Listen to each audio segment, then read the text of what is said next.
Welcome to VTV prime. Hindi మీద కూని రాగాలు తీస్తూ సన్నాయి నొక్కులు నొక్కుతున్న వారికి ఇంగ్లీష్లో డిస్కో చూపించాడు వైసీపీ అధినేత జగన్మోహన్ రెడ్డి అంటున్నారు నెటిజన్లు. స్వాతంత్ర్యానికి పూర్వమే చాలామంది గాంధీ, అంబేద్కర్ ఇలాంటి ఎంతో మంది ఇంగ్లీష్ భాష యొక్క ప్రాముఖ్యతని అర్థం చేసుకుని అంతర్జాతీయంగా వ్యవహారాలు చక్కబెట్టాలంటే, డీల్ చేయాలంటే ఇంగ్లీషు తప్పనిసరి అని గ్రహించి ఆ రోజుల్లోనే లండన్లో విద్యాభ్యాసాలు చేసిన వాళ్ళు అలాంటి వాళ్ళు ఉన్నారు. మరి స్వాతంత్రం వచ్చిన 75 సంవత్సరాల తర్వాత ఇంకా మనం అమ్మ భాష, అమ్మమ్మ భాష, పెద్దమ్మ భాష, హిందీ అనుకుంటూ ఇలాంటి ప్రవచనాలు చెప్పుకుంటూ పోటీ ప్రపంచంలో బతకడానికి కావాల్సినటువంటి ఇంగ్లీషు భాషని పేద విద్యార్థులకు దూరం చేసేటువంటి ఒక కుట్ర జరుగుతోంది.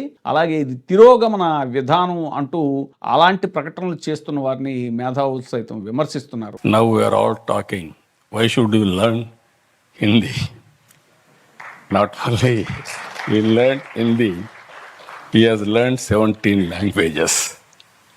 That is how he has become a great man. కానీ రాష్ట్ర భాష మటుకు హిందీ. కానీ మన దేశం మొత్తం ఈ రోజున కలవడానికి, ఏకం కావడానికి ఈ రోజున మన రాష్ట్ర భాషని వెతుక్కుంటుంది, అది Hindi అయ్యాలి.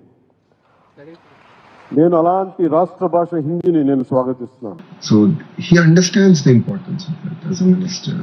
India understands the importance of mother tongue.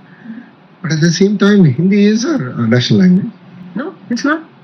The change what should be brought about is not Hindi.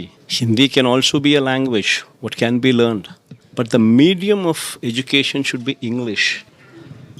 See, this is the biggest change that should be brought about if this country were to move forward and leap forward. See, today English is the global language.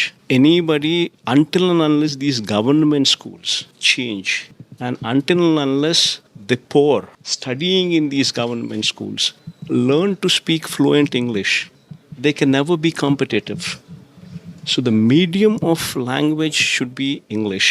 ముఖ్యంగా పోటీ ప్రపంచంలో, ఇప్పుడున్న పోటీ ప్రపంచంలో ప్రభుత్వ పాఠశాలల్లో English విద్య పేద విద్యార్థులకి అందితేనే వాళ్ళు పోటీ ప్రపంచంలో బతకగలుగుతారు అని చెప్పడం ద్వారా ఆయన ఒక ప్రాక్టికల్ పొలిటీషియన్ అని నిరూపించారు జగన్ అని ఇప్పుడు ఈ రోజున సర్వత్రా ప్రశంసలు అందుతున్నాయి ఆయనకి.